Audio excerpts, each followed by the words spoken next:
Bien, nous allons prier avant d'ouvrir la parole. Seigneur notre Dieu, quel privilège encore d'ouvrir cette parole qui est ta vérité. Merci de nous conduire, nous avons besoin de toi, Seigneur, que tu nous instruises, que tu parles à nos cœurs. Seigneur, toi tu es notre Créateur et tu connais chacun de nous en profondeur, Seigneur, et voilà, que tu puisses apporter à chacun ce dont il a besoin. Nous te faisons confiance, Seigneur, pour cela. Nous te bénissons aussi pour les enfants qui vont encore apprendre de toi, Seigneur, qu'ils puissent comprendre et accepter l'Évangile, Seigneur, pour eux-mêmes, et être sauvés. Qu'ils puissent, dès leur plus jeune âge, Seigneur, s'attacher à toi. Garde-les. Seigneur, merci vraiment pour ta fidélité dans toutes ces choses, Seigneur, et parce que nous avons cette promesse que ta parole ne revient pas à toi sans effet. Merci encore pour cela, au nom du Seigneur Jésus. Amen. Amen. Je vous invite à ouvrir vos Bibles ce matin en Matthieu chapitre 10. Matthieu 10, la fin du chapitre, à partir du verset 34. Matthieu 10, 34.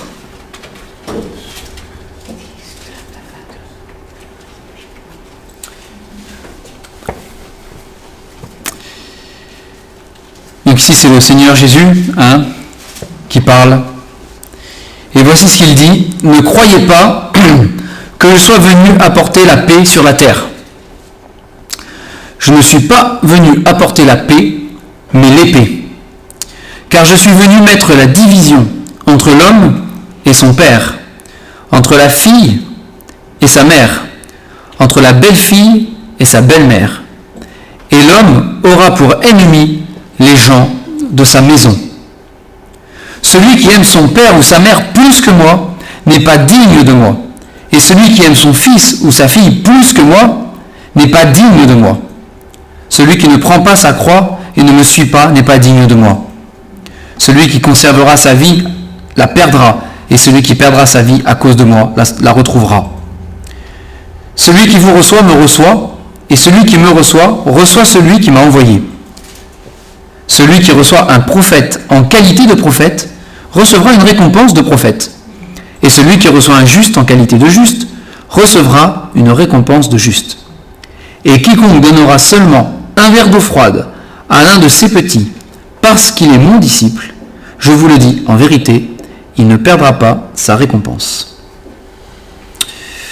Donc voilà ce passage qu'on a lu entièrement, mais qu'on ne traitera pas entièrement. Ici, on a des paroles du Seigneur Jésus, comme souvent assez violentes. Voilà, c'est le Seigneur Jésus en général ne mâche pas ses mots quand il parle, même si voilà. Et donc au verset 34, il commence par affirmer quelque chose qui peut-être peut nous paraître un peu choquant.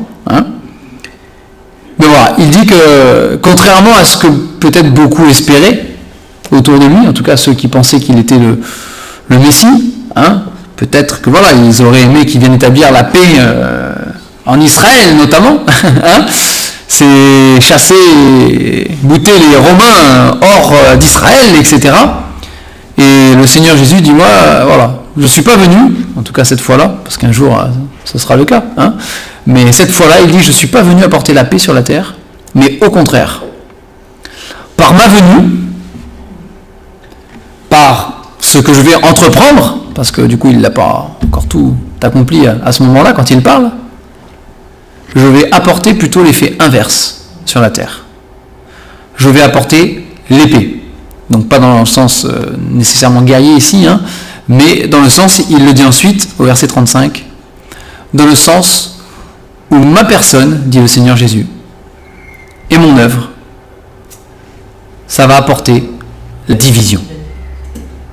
Ça va diviser les hommes sur la terre, et ça va diviser même les familles. Hein, et c'est fort ce qu'il dit là. Hein. Je suis venu mettre la division entre l'homme et son père, sa fille et sa mère, etc. etc.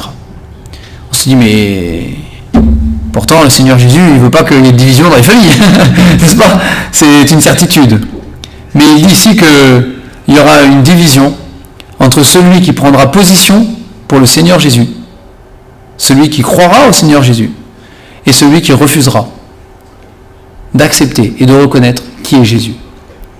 Et inévitablement, cela mettra une division. Et ici il le dit, l'homme aura pour ennemi, verset 36, les gens de sa maison. Alors bien sûr, c'est pour celui qui veut suivre le Seigneur Jésus, et c'est un peu le contexte du passage aussi. Hein. Il parle aussi de consécration, hein, il parle de suivre le Seigneur, hein, de le suivre. Et celui qui veut le suivre doit s'attendre, hein, inévitablement, à amener, en tout cas ça amènera une division, et il se retrouvera parfois avec les gens de sa propre maison qui sont contre lui. Et comme si ce n'était pas assez violent, le Seigneur Jésus rajoute au verset 37 un verset difficile, hein, d'un point de vue humain, et il dit « Celui qui aime son père ou sa mère plus que moi n'est pas digne de moi ». Bon, des fois on est confié avec nos parents, on se dit « Bon, c'est possible ». Humainement, hein, peut-être, je ne sais pas. Mais il rajoute « Celui qui aime son fils ou sa fille plus que moi n'est pas digne de moi ». Quand on est parent, et que surtout quand les enfants sont plus petits, après plus grands, on peut avoir des conflits avec eux malheureusement. Mais quand ils sont plus petits, on se dit mais c'est impossible. C'est impossible, Seigneur. C'est comment? Mais il le dit ici. Celui qui aime son fils, sa fille plus que moi, n'est pas digne de moi. C'est pour montrer à quel point notre amour pour le Seigneur Jésus, hein, doit être au-dessus de tout. Au-dessus de tout ce qui existe. Et au-dessus de tout ce que nous connaissons. Nous sommes capables, humainement, d'avoir des sentiments qui sont très profonds, très forts et très puissants. Hein, dans un couple, pour nos enfants, dans la famille, dans l'amitié aussi. Hein. L'être humain a été créé par le Seigneur avec cette capacité d'avoir ces émotions et ces sentiments qui sont très très puissants et très forts. Mais le Seigneur Jésus nous dit ici que ces émotions-là et ces sentiments-là doivent être petits, comparés à l'amour que nous devons avoir pour notre Dieu. Hein? Et ce n'est pas que, comment dire, c'est pas un acte surnaturel nécessairement, hein? Mais il est écrit dans la parole que nous l'aimons parce qu'il nous a aimés le premier. Et c'est-à-dire que notre amour, l'amour que nous devons avoir pour le Seigneur Jésus, il doit tendre à être à la mesure de l'amour que Dieu a eu pour nous. Hein? Et cet amour qui est proclamé dans toute la parole de Dieu, qui nous a été bien rappelé ce matin avec Jean 3,16, hein, n'est-ce pas? C'est le plus grand amour qui existe, d'avoir donné son Fils unique pour nous sauver, alors que nous étions méprisables et détestables. On l'a étudié il y a pas longtemps en étude biblique, hein, dans l'Épître aux Romains, il est dit que Dieu prouve son amour envers nous en ce que lorsque nous étions encore des pécheurs, Christ est mort pour nous. Et voilà, nos amours et nos sentiments humains doivent être petits, comparés au puissant amour qui doit nous lier au Seigneur Jésus. En tout cas, c'est ce que le Seigneur Jésus nous demande. Et de manière, je dirais plus concrète, cela veut dire que le Seigneur Jésus est notre priorité absolue. Notre relation avec le Seigneur Jésus est notre priorité absolue. Et que nos familles, qui sont aussi une priorité dans le Seigneur, ne doivent pas pour autant être un obstacle au Seigneur. Alors qu'on ne me fasse pas dire ce que je n'ai pas dit et ce que la parole ne dit pas. La parole de Dieu dit qu'en premier, on s'occupe de sa famille. Et d'ailleurs, ça fait partie des qualificatifs qui sont demandés pour ceux qui désirent être évêques anciens, si vous voulez. Hein. Il est dit que s'ils ne savent pas d'abord s'occuper de leur famille, c'est pas la peine qu'ils s'occupent de l'Église. C'est la priorité dans ce sens, en termes de ministère. Hein. Donc on est bien d'accord, j'ai pas dit le contraire. n'est-ce pas? Mais, pour beaucoup de chrétiens, malheureusement, ils sont bloqués dans leur marche chrétienne et dans leur maturité parce que leur famille est parfois un obstacle à ce qu'ils peuvent faire avec le Seigneur Jésus. Et c'est dans ce sens-là que le Seigneur le dit ici. On a un passage assez fort qui est juste avant, dans Matthieu 8, si vous voulez tourner vos Bibles avec moi.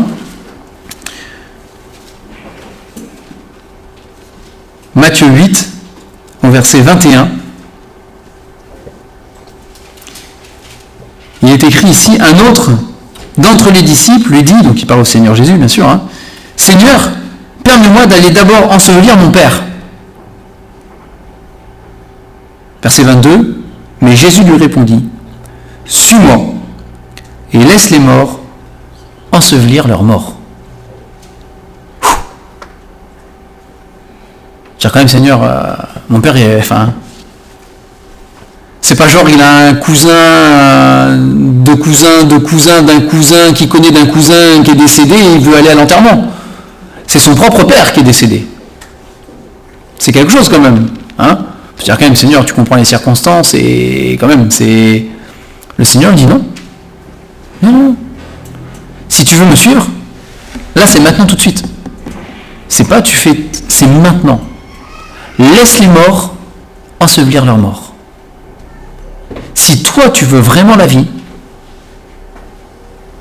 il y a des moments où tu dois faire le choix de me suivre maintenant. Alors, moi je sais pas vous, je me mets toujours à la place des... je me mets à la place de ce disciple, je dis purée, je sais, d'ailleurs il n'est pas dit, il n'est pas dit dans l'évangile ce qu'il a fait, on ne le sait pas. Peut-être qu'il est parti tout triste, un peu comme le jeune homme riche. Peut-être qu'il est parti tout triste ensevelir son père sans savoir, avec des sentiments mitigés. Peut-être qu'il a suivi le Seigneur Jésus, on ne sait pas, c'est pas marqué. Mais je me suis dit, purée, moi à sa place, en une fraction de seconde, il y aurait des choses qui seraient passées dans la tête, quoi. Je me dis, mais si je ne vais pas ensevelir mon père et que je suis Jésus, le reste de la famille, ils vont dire quoi? Attends, n'ensevelis papa, t'étais pas là, quoi. Ah ouais, mais Jésus m'a dit suis-moi. Non. Tu rigoles, quoi? Ah ouais, mais Jésus m'a dit suis-moi. Non, mais attends. La blague. Ah non, mais vous imaginez le truc? Et le Seigneur Jésus dit, je suis pas venu apporter la paix, mais je suis venu apporter l'épée, la division. La division. Mais ce que malheureusement j'ai pu constater quand même, c'est que voilà, trop de chrétiens sont bloqués dans leur marche avec le Seigneur. Parce que les engagements familiaux ou la famille, parfois, passent avant le Seigneur Jésus. Alors on s'occupe de sa famille, on est bien d'accord. Mais parfois, c'est trop. Et ça nous bloque. Et le Seigneur ici, il prévoit déjà la chose à l'avance, il le sait, il le dit. C'est parce qu'il connaît notre cœur. Il sait qu'on est tous les mêmes. Il dit, faites attention. Il dit, moi, ce que je vous demande, c'est de m'aimer plus que. Alors, je ne dis pas que c'est évident, je ne dis pas que c'est facile, mais c'est ce que le Seigneur demande. Et les mots sont forts. Il dit, celui qui n'est pas capable de m'aimer plus, il n'est pas digne de moi. Et ça rejoint les versets qui suivent, 38 et 39. Celui qui ne prend pas sa croix, il ne me suit pas, il n'est pas digne. Celui qui conservera sa vie, la perdra. Et celui qui perdra sa vie à cause de moi, la retrouvera. Nous sommes parfois trop attachés à cette vie. Terrestre, sous-entendu. Humaine. Tellement attachés que ça nous retient. Et ça nous empêche de suivre complètement le Seigneur Jésus. De le servir complètement. De nous investir complètement avec lui, et de le mettre en premier. Et ici c'est fort. Il dit par contre, voilà, celui qui préférera perdre cette vie-là, c'est celui qui se dira peu importe ce que les autres penseront, je ferai le choix de suivre Jésus. On espère que c'est ce que ce disciple a fait et qu'il a obéi au Seigneur, on l'espère, on l'espère. Et surtout, on espère que pour chacun d'entre nous, nous sommes capables, que nous avons une certaine maturité avec le Seigneur, que nous avons grandi et que nous sommes capables de faire ces choix-là quand il se présente. C'est pas évident. On va continuer les quelques versets qui restent quand même pour terminer. Celui qui vous reçoit me reçoit, dit le Seigneur. Celui qui me reçoit, reçoit celui qui m'a envoyé. Et il continue ensuite. Ailleurs, dans le Nouveau Testament, il est dit que nous faisons fonction ou office d'ambassadeur pour Jésus-Christ. C'est quelque chose de fort. On représente Jésus-Christ. Ici, Jésus, il dit, voilà, celui qui me suit, vraiment, réellement, partout là où il est, c'est comme si moi je suis. C'est même presque plus qu'ambassadeur. C'est moi. Quand le Seigneur Jésus apparaît à Paul, Saul à l'époque encore, sur le chemin de Damas, il lui dit, pourquoi me persécutes-tu? C'est pas genre pourquoi tu persécutes ceux qui sont mes disciples. Ça aurait pu être le cas, ça aurait pas été faux non plus. Mais il dit pourquoi me persécutes-tu? C'est celui qui suit Jésus entièrement. Jésus est avec lui. Il représente Jésus. Et ce qui lui est fait, alors en mal, persécution, Paul. En bien, celui qui reçoit. C'est dans un sens comme dans l'autre, c'est au Seigneur que nous le faisons. Ce qui, dans nos relations, les uns avec les autres, doit nous amener à une autre dimension. On parle de communion fraternelle, on parle d'amour fraternel, et c'est la réalité, c'est aussi ce qu'enseigne la parole de Dieu. Mais est-ce que nous avons conscience que ce que nous nous faisons les uns aux autres, à nous qui sommes enfants de Dieu, si nous le sommes, à nous qui sommes enfants de Dieu, nous le faisons en fait au Seigneur Jésus. Que ce soit en bien, quand on se reçoit, et d'autres choses bénéfiques, ou que ce soit en mal. Ce n'est pas juste à des hommes. Nous ne sommes plus seulement des êtres humains sur cette planète. Nous sommes des enfants de Dieu, des ambassadeurs de Jésus-Christ. Et Jésus-Christ vit en nous et à travers nous. Notre relation normalement fraternelle doit passer à ce degré-là aussi. Et de conscience, de relationnel, dans l'amour bien évidemment. Alors ici, il y a aussi pas mal de questions de récompense. Alors bon, on ne va pas faire dire au texte ce qu'ils ne disent pas. Tout ce qui est partie récompense ici appartient au Seigneur. N'allons pas empiéter sur ce qui appartient au Seigneur. De quoi, de comment, etc. Laissons ça au Seigneur. Mais ce qui est sûr, et c'est ce que dit ce texte et d'autres textes, c'est que le Seigneur est fidèle pour honorer celui qui l'honore.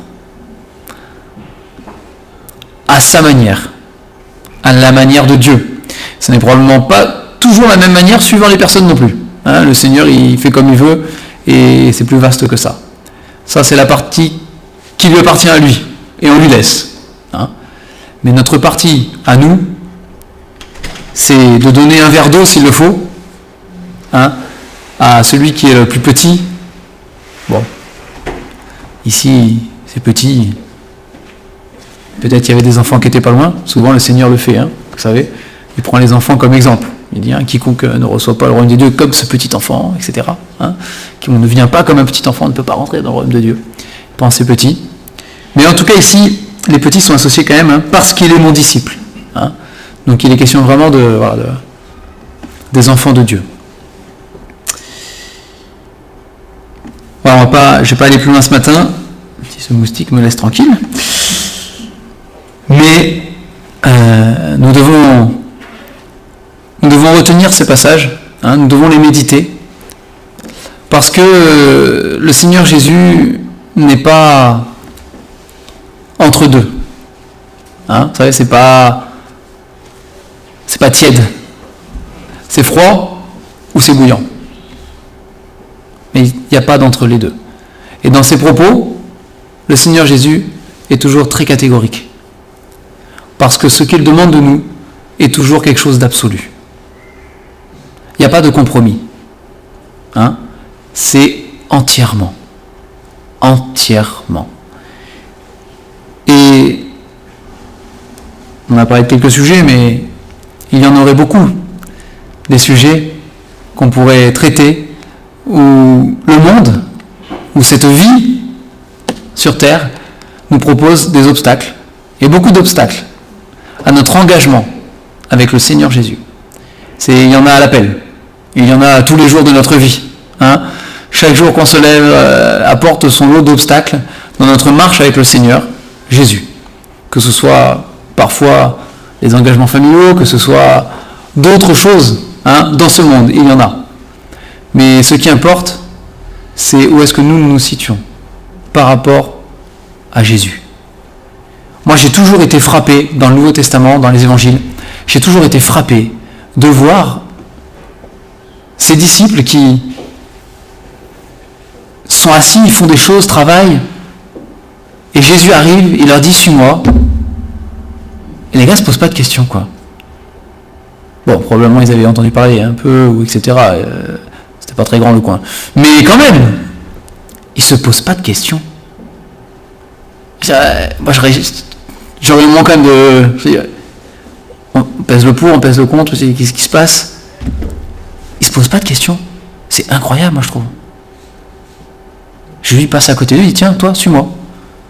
Même pas, il argumente, suis-moi. Aussitôt, ils laissèrent leur filet, le suivirent. Lévi, pareil, quoi. Il travaille, il se lève, il suit Jésus, quoi. C'est fou, pour le monde, c'est fou. C'est totalement fou. Il y en a un, Seigneur, permets-moi d'abord d'aller ensevelir mon père. Il dit non, laisse les morts. Laisse les morts. Ça fait penser à cette parabole aussi, dans les évangiles, de ce roi qui invite à son festin, et ils ont tous une bonne excuse pour ne pas y aller. Je pense que je viens d'acquérir un champ, j'ai une paire de bœufs, il faut que j'aille l'essayer. Ils sont tous une bonne excuse, quoi. Non. C'est maintenant. C'est pas demain, c'est pas dans 10 ans, c'est pas... Il y aura toujours quelque chose. Chaque jour, il y aura quelque chose. Mais qu'on soit de ceux qui s'engagent réellement avec le Seigneur. Et pas, vous savez, à clocher des deux pieds, comme il est dit aussi. C'est qu'on soit de ceux qui s'engagent pleinement. Sachant que le Seigneur Jésus, et notre engagement pour le Seigneur Jésus ne fera jamais l'unanimité. Le Seigneur le dit, jamais. Si nous cherchons à avoir la paix avec tout le monde, notamment ceux qui n'appartiennent pas au Seigneur Jésus et qui sont très proches de nous, alors oui, autant que cela dépend de nous, on doit être en paix avec tous les hommes, mais on ne va pas chercher la guerre volontairement. Mais si on cherche à faire des compromis à chaque fois, pour avoir la paix, le Seigneur nous dit, c'est pas ce que je suis venu apporter. À un moment donné, par tes décisions, de me suivre, vraiment, ce ne sera pas possible. Et il faut être prêt. Et il ne faut pas que ce soit un obstacle. Que le Seigneur nous garde. Je vais prier pour conclure. Seigneur, il est vrai que tes paroles, Seigneur, sont pour nous parfois violentes. Mais nous faisons confiance, Seigneur, à ta sagesse, à ta sainteté, à ta justice aussi. Nous savons, notre Dieu, que ce que tu veux, toi, pour nous, eh bien, c'est le meilleur. Seigneur, pardonne-nous toutes les fois où nous ne prenons pas des positions franches pour toi. Peut-être à cause du regard des autres ou pour bien d'autres sujets que tu connais. Mais Seigneur, que rien ne vienne faire obstacle à notre consécration pour toi, à notre amour pour toi. Que Seigneur, oui, nous puissions aimer nos familles, que nous puissions aimer nos enfants, nos parents, que nous puissions prendre soin des nôtres, comme tu nous le demandes. Mais qu'en même temps, Seigneur, tu sois toujours celui qui a la priorité dans nos vies. Toi, le seul vrai Dieu. Toi qui as donné ta vie pour nous. Et que tu nous donnes aussi d'inculquer cela à la génération future, Seigneur. Qui ne tombent pas dans les mêmes pièges que nous. Que nous sachions leur montrer qu'il n'y a pas plus beau que de suivre Jésus. Et parfois de tout perdre sur cette terre s'il le faut. Pour le suivre. Pour l'aimer. Pour le servir. Nous te bénissons. Seigneur, tu es digne. Tu es digne de tout. De notre amour, de notre obéissance, de notre service, de notre consécration. Tu es digne, Seigneur, qu'on t'offre nos vies. Tu es digne de tout. Et que ce matin encore, Seigneur, tu sois honoré par les décisions que chacun d'entre nous, nous pouvons prendre devant toi. Oui, Seigneur, nous voulons te suivre. Nous sommes faibles, mais nous voulons te suivre quand même. Alors, Seigneur, aie pitié de nous, équipe-nous, fortifie-nous, encourage-nous, Seigneur, nous avons besoin de toi. Et merci parce que dans ta fidélité, tu es là et tu nous conduis. Au nom du Seigneur Jésus. Amen.